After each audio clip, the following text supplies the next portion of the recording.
I don't think anyone ever is on their deathbed and thinking, I'm so glad I didn't do all that stuff. God, I'm so glad I didn't do it.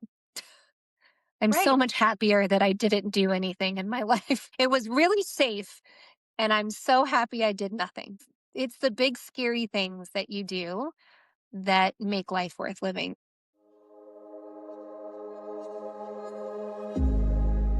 Welcome to Not Till Now, a podcast about courage.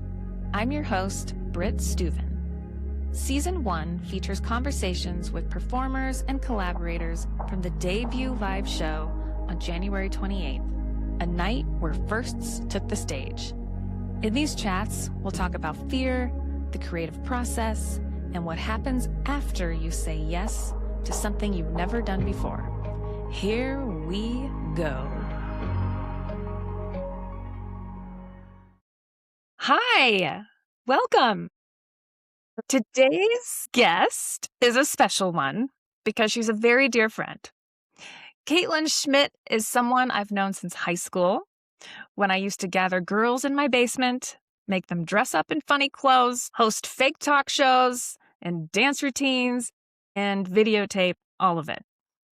So when she told me that the Not Till Now event was a full circle moment, I was like, oh my goodness, nothing's changed.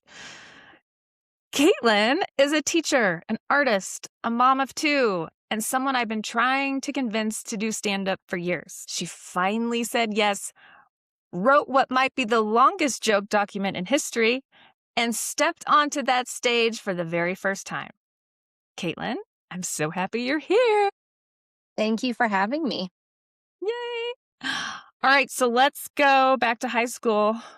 Tell me what felt so full circle about the event and, as you called it, the weird shit that I used to make you do in my basement. Uh, it was like you're like this circus performer or not performer. What is the person that's like what is the circus MC? Like basically you have this idea and these dreams of yes, let's do this, let's put it on. Everyone's gonna love it. And I'm not sure everyone has that vision at the same time.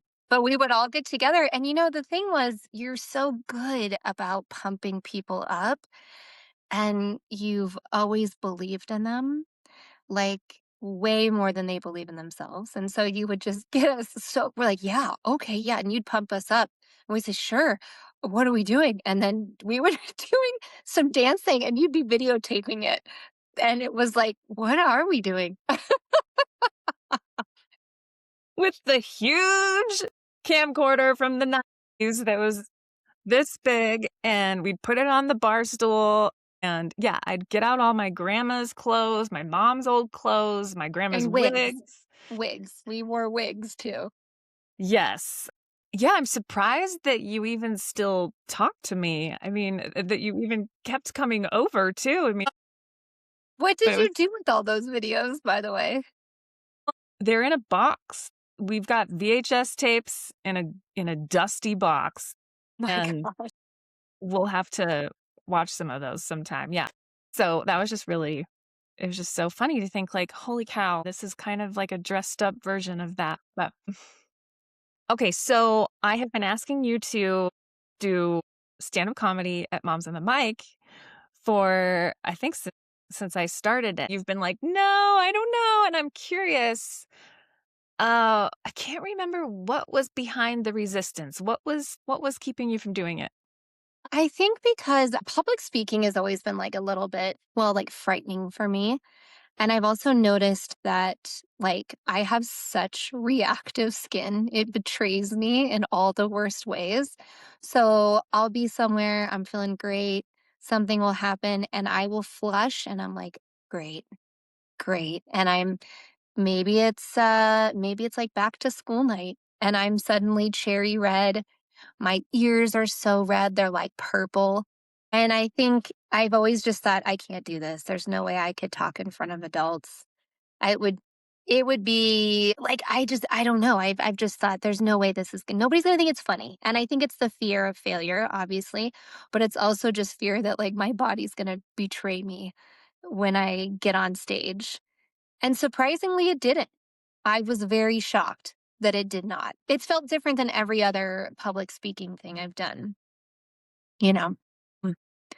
Interesting. Interesting. I want to get more into that in a little bit, but I want to back up really quick to what shifted and what made you text me.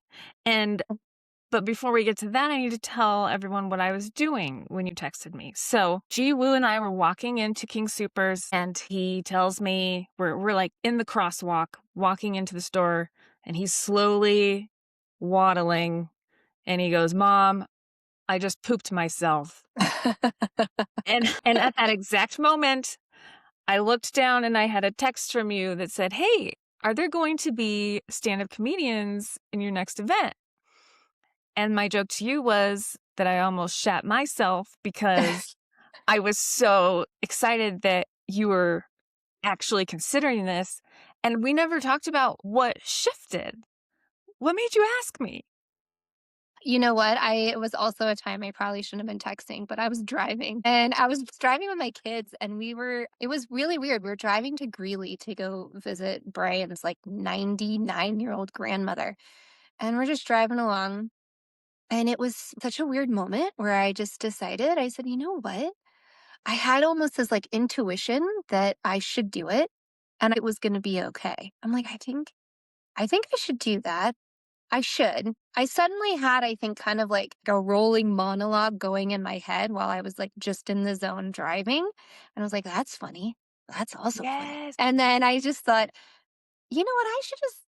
I should just try it. And that's when I sent you a text while I was driving with my children. And of course, you probably responded before you even like helped Shiwu with his poop. We were just like, oh, you know, prior priorities. So I mean, it was yeah, something just said, do it. And so I often listen. When that happens, I'm like, okay. And so I decided to do it. There is something to be said for those knowing moments. I've had a handful of those in my life, and And you have no choice but to, yeah, sometimes to listen yeah. to it. Sometimes you do, and sometimes it's like, okay, we're going, we're doing it. It's time. Okay, so for folks that weren't at the show, so you did stand up for the first time, but you also Uh, told a story along with that about being recently diagnosed with ADHD. But do you think that whole process helped you to be like, oh my gosh, I really want to talk about this, and this stuff is comical, and these things I'm experiencing, I want other people to mhm. know about it and feel seen? And was Yeah. that part of it? Well, being on Adderall did help. Yeah. I'm not gonna lie. My husband said to me, he's like, "You know why you could do that, right? Like why you formulated the jokes, you had it written out like a month in advance, you had practiced each one." He goes, "You know why you could do that?" And I was like, "Yeah, obviously Adderall." And he's like, "Yes, this is clearly how neurotypical people do things." There's like, "Whoa, look at this. Now I'm moving on to the next step." And so, but I think it was funny. At first, I wasn't going to go in that direction about talking about the ADHD because I had not talked about it with really anyone. And so I wasn't planning on it. I was like, oh, I've got so many good jokes from being a teacher and funny things with kids and just life, just things with life. And then you were kind of the one that said, well, I think this is the avenue you should go down. And I think I was sort of struggling with just like fully accepting that part of who I am, of like, well, I am going to be embracing this when I get on the stage and I am talking about it. Like, there's no backing out at this point. Like, psych, I just get a little spacey at times, I'm just artistic. Like, there's no backing out. And so I think that was like a little of the hesitation for me. But then, once I sort of started writing it and it was like, oh my gosh, this this is the direction I need to go. And it was really clear. And it was really clear afterwards when so many people connected with me that I'm like, I was literally reading people's diaries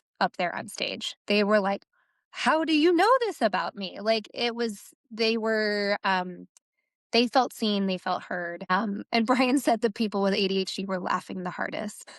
My goodness. Were you just bombarded in the lobby, or were people messaging you afterwards?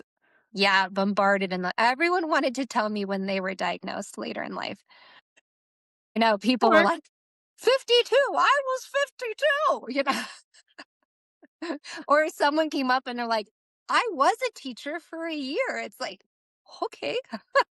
uh, yeah, They and just then all wanted to come and, yeah, say something about it. But yeah. there were also the people who scheduled appointments to go get diagnosed after watching you, or maybe didn't even know or even consider that that could be a thing, and then they're like, "Oh my goodness, I need to get this checked Hmm. out." So, Hmm. I mean, Yeah. I, I don't think it's actually that uncommon because to tell you the truth, I think you have enough dopamine earlier in life. And once you hit perimenopause, it's like you can't even fake it till you make it really starts to go away. And it becomes really glaringly obvious. And I think that's why so many people my age were coming up to me in the lobby saying, "Oh my God, like this has never been more true for me, especially in the past like 3, 4 years." So, yes. Yes. mhm, So, let's talk about your process. Since I've known you for so long, I know that, you have that joke book, right? You've got a book of jokes that you've been working on forever. There was that time in college when you don't remember this, but I remember you telling me that you were basically doing a stand-up routine at a party, standing in front of a fireplace, making people laugh with your stories, and you're like, "Oh, I felt so alive. It was amazing." And yeah, I'll never forget that. it was like the original Miss Maisel. Right. Yes. Yes. And so then with this new routine and really processing this new diagnosis and season of your life, what did it look like when you were writing it? I know you were in your garage at some point. Hmm. How did you and then yes, you told me you had 73 pages at one point? Hmm. Yes. I wanted to say everything. I wanted to say all the jokes. I'm like, "Oh, now I want to talk about how I liked using aluminum deodorant better because it helps it with simpler times." I want to go back to talking about God, it was like I just wanted to say everything. It was like I didn't want the moment to end. And so I had too many ideas and we had, I don't know, 40 text messages back and forth. I'm like, can it be 6 minutes? Now can it be seven? Can it be eight? And you're like, I'm gonna kill you. And every time I got like a nudge so that I could fill what I had, I added more. Yes. No, you were very strategic. It worked. It worked. So, for the record, the 5-minute spot was really for a first-time stand-up person. I wanted it to be something accessible and just easier than normal to do, right? Because when I took a stand-up comedy class and was in a show, I can't even remember. I think my set was between 6 and 8 minutes, and memorizing all of that was so daunting and was a lot, and so I thought, "Okay, for a first-time person to be in front of this many people, I think 5 minutes is the sweet spot." But what was so funny about you and every single other person is they wanted more time. They actually, not every single person, but most of them, and it was so cool that, that you weren't all like, "I don't know, I'm really scared," but you were like, I want more time. I'm really liking this. I have all these things I wanna say. Well, it's that whole like not till now idea. And if I'm going to do this and I'm going to jump in, I really want to jump in. You know, it's like if I'm going to jump off the cliff, I'm going to do a cannonball. So how do I do it? And I think that's maybe what everybody else was thinking like, okay, how do I make it that big splash? And what do I need to do to get there? And so I felt like mm, I wanted to have enough time to get to know the audience and to have them get to know me and not have it be like a speed rushing through to get through any jokes. I wanted it to feel really natural. And then I didn't want it to feel like the transitions were so tight. moving on to that. Oh, moving on to that. Right. I wanted it to feel really fluid and comfortable. And I'm amazed that light didn't go off because every single time I practiced I was like, well, I'm screwed. I got to ask for another minute. I know you even said in the middle of it, you're like, wow, that red light's not going off. This is amazing. And you kept, I and you, know. I had a joke ready for when it did. I did. I was like, well, like most of my projects, I'm not done, but let's end it, you know? Well, we're going to have to end it right here. no, I mean, you were incredible. You were so natural and so comfortable, and your timing and every single thing was perfect. And you were so animated, and it was incredible. So how did you decide what to cut? I mean, I know I was definitely, uh, Mhm. attempting to help you with that. And then you'd be like, no, but I like that one. And I'd be like, okay, then you just cut what you need to cut. I know. I was like, you can only cut stuff that's bad, Brittany. What are you doing? You're so bad at this. That was a good one. Okay. So you know what I did that really helped? I did this actually before I was an auctioneer for my school one year, and that was a lot of pressure. And I think this was so much different because that was like, hey, if you do a bad job, eighth graders don't get to go on their trip. And it's like, Jeez. oh, good. Yeah. And this was like, if you do a bad job, no one will laugh. The end. There was no pressure, right? But before I went on stage and was the auctioneer, I went and watched another auction and I took like tons of notes watching what this other young auctioneer was doing. And before my performance, this was like so serendipitous. Suddenly, Jim Gaffigan was in town. And yeah, it was the weekend before. Okay. Brian, one of the guys that works with him, was like, oh, hey, my wife and I have tickets and we can't go. Do you want to go? And I was like, yeah, absolutely. I want to go. And called the sitter and like just miraculously, the sitter was available. Like, what's happening? And so, the sitter came and it was really great. And we're like, well, let's head down and go to dinner. And so we started driving down to Denver and we had nowhere to go. And I just called up one of our favorite restaurants and thought, this is such a shot in the dark. And like, we have a table right here.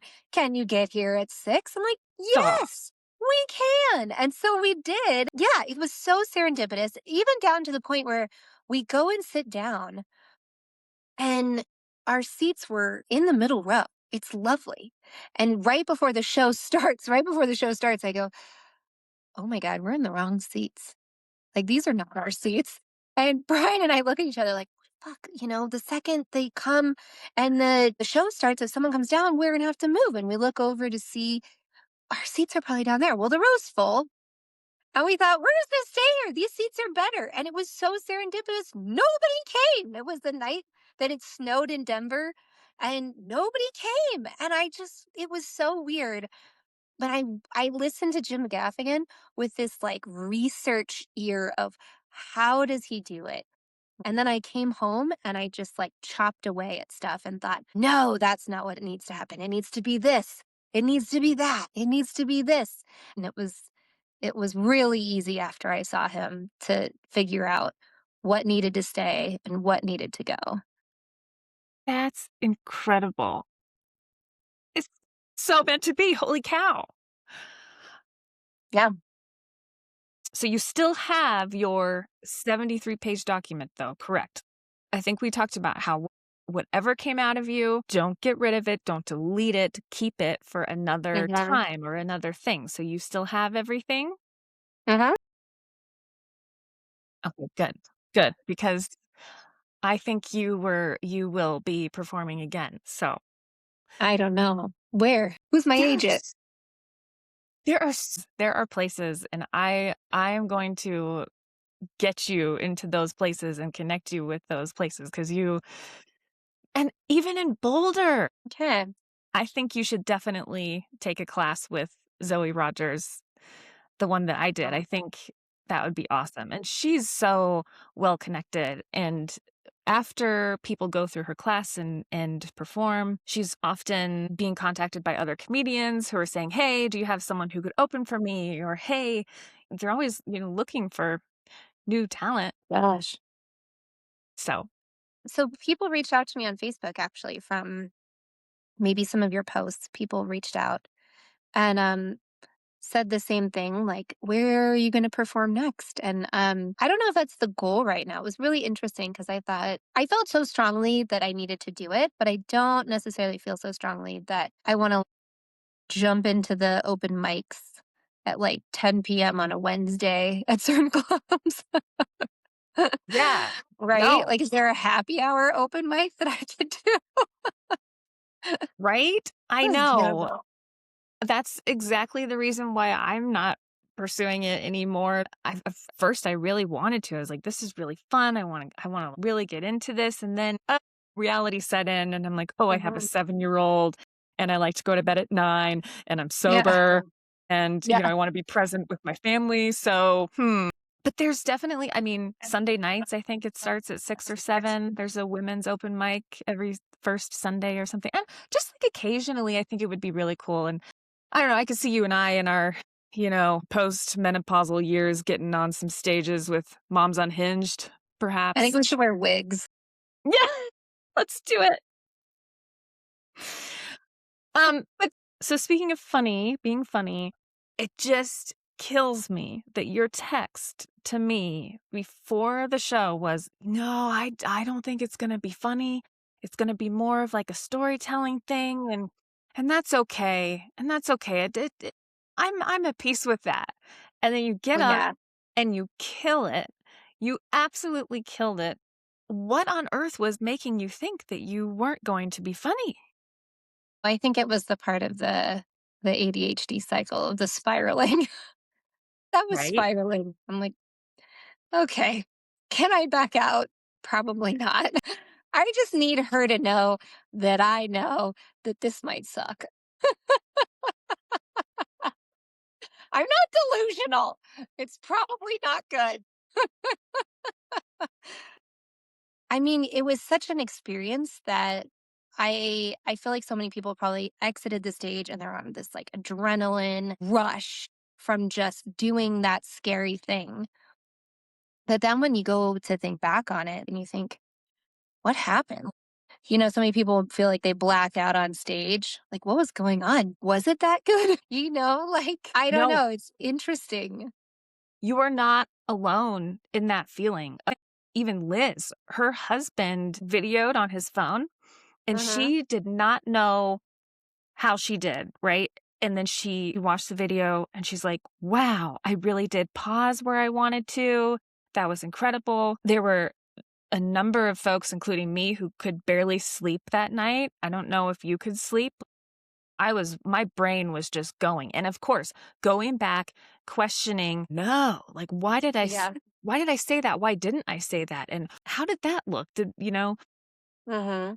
But also just the rush of it's over. We did this and we didn't die. And I didn't pee myself. I didn't literally break my leg. I didn't just completely blank out like I totally can. So you weren't alone in that feeling. You weren't alone in that for sure. Yeah. Yeah, I wasn't that nervous going out, but then I think coming back, I had like a little bit of like a little shakiness when I was coming back. And then I woke up in the middle of the night with a Charlie horse. So I don't think I had enough water. But it was also interesting.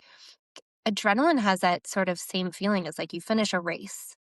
And it felt similar coming off the stage as to finishing a race when there was no physical exertion done. But it was Right. such an interesting feeling. And I do know that when I got off the stage, I thought, I want to do that again. Like, Yes. should I go do the same set again? Will they laugh if I go, I'm going to do it a second time? Just like, I wanted to do it again. I just wanted to go right back out there. I love that. Oh, I love that so much. Yeah, you should do that set again. And I didn't know that comedians do that. I'm sure everyone else in the world knows that, but I didn't know that you take a set and you just burn that thing into the ground until it's just completely like, even if Mhm. you do black out, there's no questioning whether you're going to remember your jokes or not. Yeah. But take me back to the stage though, and how it felt when everyone laughed at your first joke. This was actually really interesting. My neighbor, she does a lot of improv and she does a lot of acting. And so I went and performed in front of her, and that was terrifying because I think her biggest laugh was, huh. I was, I was like, I think that's after I spiraled. I was like, I'm fucked. I just need you to know that. Um, but she was really good about telling me like, yeah, I didn't get that. That didn't make sense. And so when I walked out there, I don't even know what I said, and everybody laughed, and it was like a, "What?" Like, they're all laughing at something that felt not as funny as I thought, like, it wasn't gonna get the same type of response, and it was like a big laugh, and so it suddenly something came over me, I became so animated, like, thank God I don't have any Botox in my face because my face was like, so animated. I was I was like the joke. I was like, the punchline's my face, like, "Yeah," and they were eating it up, and then I was just, like, feeding off of that energy, and so I think I learned a lot for sure, like, I learned a lot on how to sort of work with the audience, right? And then also trying not to be too witty, thinking I'm trying to be too smart. It's like if you someone said it's like, well, if you're going for the laughs, you're probably not going to get them. Like if you try too hard, right? And people have to think too hard, that's not fun. Nobody wants to do that. They just want to be entertained. They want to laugh. They want it to be easy. Yeah, and you don't wanna have to explain your joke either. I feel like I have to explain a lot of my jokes. Like you get it? You get it? Do you remember the thing that they did laugh at that you weren't expecting them to? It's No, okay I if you can't remember. don't. I can't remember. Maybe it Yeah. was the dancing. Maybe it was the dancing, and I said something like, oh, I think I was like, "Different kinda show, different kinda show." The dancing at the beginning. I don't know what it was, and they were I was like, "Oh, that wasn't even on my set." Yes, that audience was a supernatural one, and if you Yeah. do go do an open mic, I have to tell you, it will be a lot different than Mhm, that. mhm. Oh, Because yeah.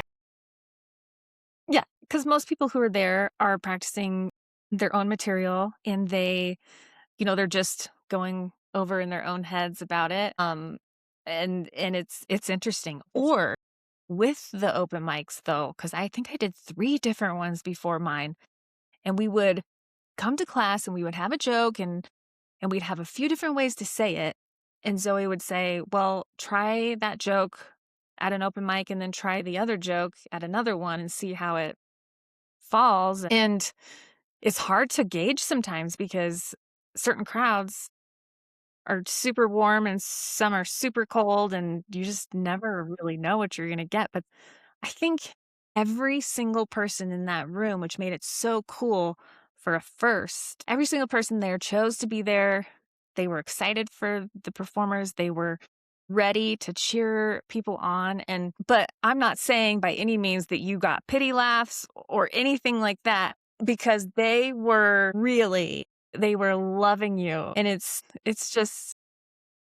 amazing. You actually did a really nice job, like, buttering up the crowd, and we talked about that because I knew you set a really good expectation, like, this is a space, and you talked about that with a lot of your posts, that this is gonna be a really safe space for people to be vulnerable, and then you followed through with that, and you talked to the crowd before, like, "Hey, let's make this a really safe space," and I actually was thinking in my head, making a joke like, "Well, what if I'm bad and this is the first time I've ever done this?" And the joke in my head was like, "Imagine the first time you have sex and your partner is like, 'Boo, boo,' and you're like, 'I don't know what I'm doing. Fuck.' Like in your face, and you're like, 'I'm trying. I don't know what I'm doing.'" And so I was thinking about that. Like, this was such a different experience than an open mic where someone could very well heckle you or not laugh and give Yes. you not a great look. You can see the audience members a little better because you don't have this big stage. And so Right. that Yeah, like, I do know it could be a lot scarier for sure. About the stage and about the huge spotlight. So the light was so bright that you could only see the first 2 or so rows, really to the left, and the rest was black. Mhm. First of all, could you see Brian? Because he was pretty close. And second, what did you like not seeing most of the people, or was that weird? No, I couldn't see Brian, and I think at one point I did that and they turned the light on. Really? Maybe I saw him for a second and then it went dark again. I didn't so first of all, I didn't really invite anyone. I know. And that so I didn't need to see the faces of a bunch of strangers that I don't know. I was like, "Hello, people that I don't know who you are." For me, it was like I needed a room of strangers so that I didn't bomb and then see them at work the next day and have them go, "Hey, you did it." And that's it. I'm like, "Shut up. I don't need to ever talk about this again." So for me, it didn't really necessarily matter if I could see them or not. It was the energy that you could feel. The crowd felt like a warm hug. Oh my gosh, yes. And like the best real life laugh track of all time. Like Yeah. you couldn't see him, but you could hear him. And they just showed up. They just kept laughing and showing up like those sitcom audiences always do. Yep. So, okay, so you got a lot of good feedback from folks. What did it feel like to receive that? Oh my gosh, it felt great. You realize you sit there and you're like, I'm doing this for myself. Oh God, give me a break. You needed a little validation, Yeah. right? Like I was talking to someone else and the guy came out of the bathroom and he was like, yeah, hands up. And I was like, are they clean? And he was like, yeah. And we like high fived, and I was like, man, I don't even know that guy, but I needed that. How stupid, how stupid. But still it just felt, it felt validating, like, okay, this felt like I don't know, it felt like it was worth doing. It was a lot of hard work, and it was a lot of nerves and then also self-doubt, and so, it was just really it was like anything you do where you get positive encouragement. For sure. Yeah, you don't think like, "Okay, I can do the Olympics now," but it feels like, "Oh, okay, well, that, feel like, these people didn't owe me anything either. They didn't owe me anything. It wasn't like someone in my family that felt like they had to really say, "That was great, Caitlin." They Yes. didn't owe me anything. So that was, like, even more validating that someone out of the blue that didn't know me came up to tell me how much they enjoyed it. I love that. I Yeah. love that so much. Side note, what I don't love is I all 4 of my toes are currently outside of my sock now. I started with 1 hole and now oh my gosh, okay, I had to fix that. No, they just keep popping back out. You have to throw that away. You don't put that in the wash. Don't just throw that sock away. Yeah, I have to do that. Okay, so I wanted to ask you, how did you memorize your set? What was your process for that? So I did a lot of so I'd have the jokes, what I wanted to say. I had the order for it. And then I would go for walks. And as I would take walks, I looked like a crazy person and I would just do the whole set. I stopped caring. I was like, whatever. So I would do the whole set and I would see how it would naturally feel. So I knew the segue from one joke to the next. And then if anything felt like I kept stumbling over the same words, I might scrap that one or figure out how to change it so that it felt just like natural conversation. And it wasn't like I was reading someone else's script. I wanted Right. it to just feel like I was almost off the cuff. Yeah, yeah. So I did a lot of practicing just without it in front of me, just walking as I would like walk around my neighborhood. And then I did a couple where I videotaped myself, which was really helpful because I realized I was doing these incredibly long pauses. And I thought, oh my, who do I think I am? Like some NPR person? And I'm like, God, speed it up. And then I would speed it up and then I'd watch it back and I'm like, that's it's too fast. It feels like I'm racing through the set. So that helped with like pacing and figuring that out. I didn't do anything for Brian, so he had no idea even what to expect. He asked several Nothing. times. No.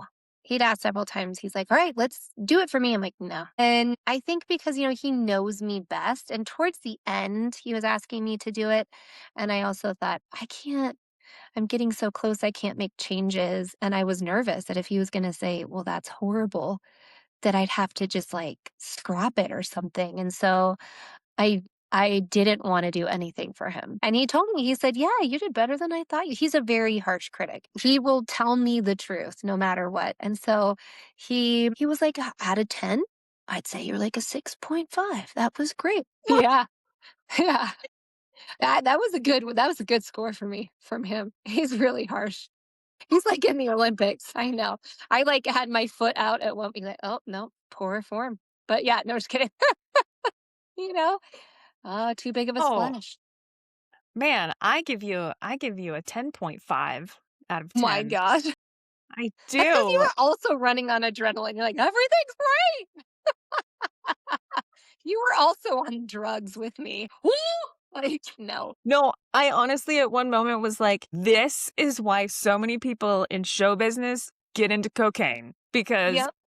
I was like so physically tired that day and I couldn't really eat that much and there's just so much to think about. And then by the time the show was about to begin, like, a whole day had passed, all these things were addressed and practiced and all these questions were answered in the rehearsal. And then the real thing comes and I'm like, oh my gosh, I'm tired. I need cocaine. Yep. But we all know that this is a joke, I hope. Yeah. But I get it because you have to just be, wow, you got to be on and on, like, so Well, I mean, have you seen any of John Mulaney's stuff? yes. God, I love him. And his new one where it's like, he's sober. And he said, "So this is not gonna be like my old performances where I'm" and he goes, "I wonder why I was like that." I saw that one and it was incredible. Yeah. He's the best.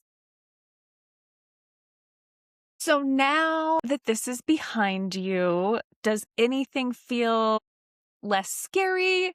Are you showing up differently in certain ways in your life? What's shifting? I have this like sort of feeling like, hey, I can do this, right? Instead of wondering, could I do that? I know I can. And so it feels like whatever comes from here on out, I feel like I have a choice. Whereas before I felt like, well, I can't, right? There's no way I can't. And now for me moving forward, I know that's not true. And so it opens up this possibility. Don't know what it's going to be, but it gives me at least this like agency moving forward that if I want to do something again like this, I can. Yes. Also, it was so funny the day after I walk in and my friends were having our team lunch and I'm like, "Oh, guys, I'm tired. I did some stand-up comedy last night." They were like, "What?" I go, "Yeah. Yeah, I did a set in front of like 300 people." And they were like, "What? What?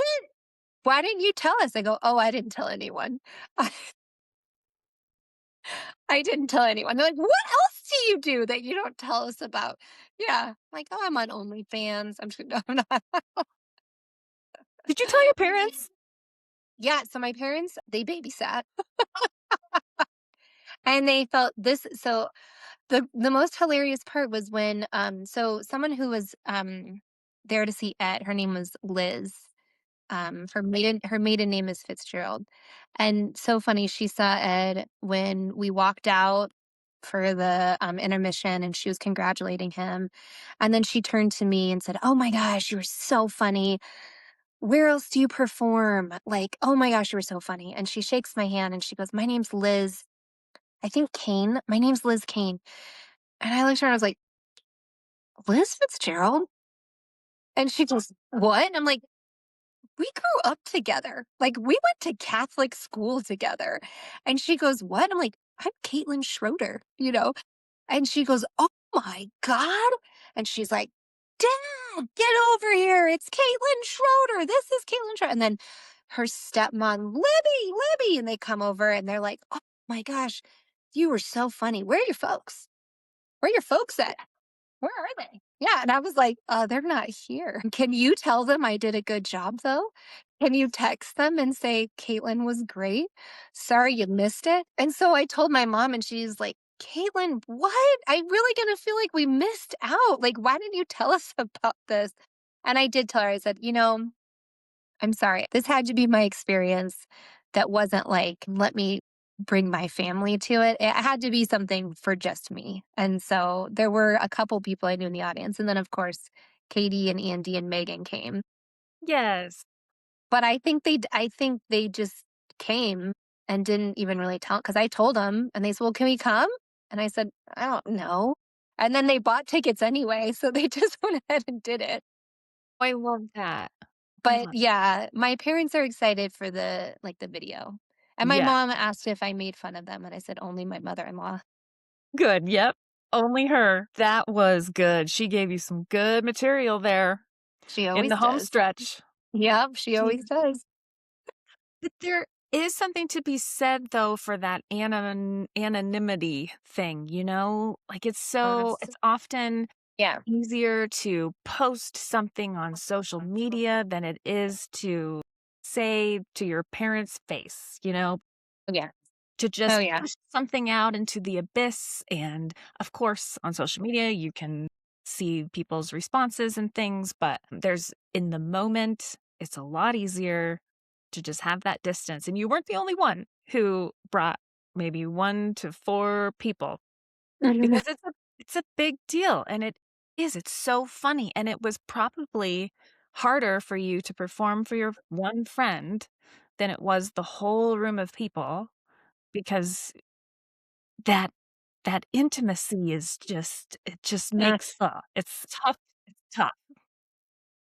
yeah, I agree. Well, and then afterwards I felt, "Oh, man, maybe my parents should have come." But Oh, I didn't know. I didn't know how it was gonna go. So, and that's okay. It was for me anyway. yes, and you did amazing, and I can't wait to hear what they think of the video. They're gonna love it. So, I wanna know, what has this experience taught you about courage? Like, what would you go back and tell Caitlin in the basement in high school? Mm. Um, I I don't know if pre-Adderall Caitlin could have done it. I think there would have been a lot more emotions, a lot more freaking out, Yes. and maybe less organization and preparedness. Because if it went anything like my science projects, the science fair came real fast. I mean, it was like the same date every year. And somehow it was like all nighters, crying, no poster boards left in town. It could have been a disaster. And so maybe I need to tell that, Caitlin, someday you'll be able to do this. And it will feel really good when that happens. And so be ready, be excited, because someday you'll be able to do it. And I don't know. I don't know if I needed to get on medication any earlier in life, because I don't know. I mean, I really had a lot of big learning moments in my 20s, but so does everyone else. Yeah. And so I think that I finally did get on medication because it was really time. And so prior to that, it's like being kind of careless and aloof and scattered and creative and messy didn't bug me all that much. And it wasn't until later in life where it was like, people are expecting some things out of me, including these small human beings. And I was sort of tired of being like, what is wrong with me? Why can't I get my act together? After, at some point it was like, this is not willpower.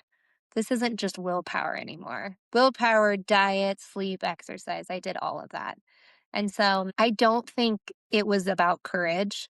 it was for me like perspective, kind of until the Ooh. timing was right. Mhm. And so now it feels like I have all of that experience and it's made me who I am today and it's made me really appreciate who I am today and how far I've come. Yeah, and you've gotta give yourself grace. You have built an insanely beautiful life, and even in the chaos, you have done so many wonderful things, and you were originally going to bring it around and talk about at the end, it was gonna turn into almost like a TED Talk type thing, and I Mhm. really loved that. I think that would have ended well too, but I loved how you chose to end it. Thanks for coming to my fundraiser. I kept coming back to the lost library book. And that was a real true story because I just returned a library book. I mean, I didn't even return the library book so that I could keep that like really fresh in the set. Like, this isn't a joke. This is actually real life. I don't know where this thing is. There was two. There were two library books that had gone missing. Sure. And so towards the end, it was if I've made it 42 years and I still have a library card, we're all going to be okay. And then, and then I said, thank you for coming to my fundraiser. Yeah. Part of the fundraiser was you could pay off someone's library fees. Oh, it was perfect. It was great. Okay, so one more question. Mhm. Someone is in your pre-show shoes and they're like, "I don't know. I don't know if I can do this. I don't know." Or Mhm. they've got that thing they want to do, or they've got that potential ADHD diagnosis hovering over their brain. They're hesitating on something. Knowing what you know now, what would you tell them? Is this a real person? No, just anyone? No. I It's was like, me. well, it's not till now because it's already been done. Did you tell them that? You were going to copy my notes. Right. So, what would I tell this person? Yes, this hypothetical person who may be listening right now and they're really hesitating on something. They're Huh? just not sure how to move forward. They're not sure if it's going to go well. What would you tell them? I mean, part of it's like, what do you got to lose? And Love that. also, it's like there are a million reasons not to do something. And then at some point, when you've just not done it for how many years, and then you think, if not now, when? What am I waiting for? At some point, it never gets easier. It's never going to be a better time. That's kind of the point of life, right? Is that there's going to be a little bit of risk. You don't know. And that uncertainty can either keep you where you are and unhappy, or it can be scary and it can launch you forward. And then I think the really great thing about whether you do something and it works or it doesn't work is just this idea of I've done it. And I mean, no matter what, like you have to give yourself credit for the moves and the decisions that you've made in life. So whether this is something small or this is something big or it's something that's just been nagging at you for a while, like I want to do something or I want to change this, just do it. And if you don't like it, you can change it. You can do something else. You can pivot. I don't think anyone ever is on their deathbed and thinking, I'm so glad I didn't do all that stuff. God, I'm so glad I didn't do it. I'm so Right. much happier that I didn't do anything in my life. It was Oh, really safe, and I'm so happy I did nothing. It's the big, scary things that you do that make life worth living. Mike drop. Mike drop. Oh, Oh my gosh. it's incredible. Oh, we need to. Yeah, I'm gonna print out everything you just said, and then you're gonna put words on it, and you're gonna paint behind it for me. Yes. I could see Beautiful. it. Well, thank you so much for recapping with Welcome. me. This was wonderful. You're welcome. Thanks for having me. Yay! So fun to see you. I hope this works out, by the way. I hope there's not a bunch of background noise. We'll see what happens, if the good thing is that we did it. So, Yeah, we did it. exactly. So, Yay! all right. Well, sayonara, everybody. Thank you so much, Caitlin. Thank you. Bye. Thanks for listening to today's episode of Not Till Now. I hope this conversation stirred something in you. Don't forget to check the show notes for a recap and ways to stay connected. And if you know someone in your life who needs permission, send this to them. See you next time.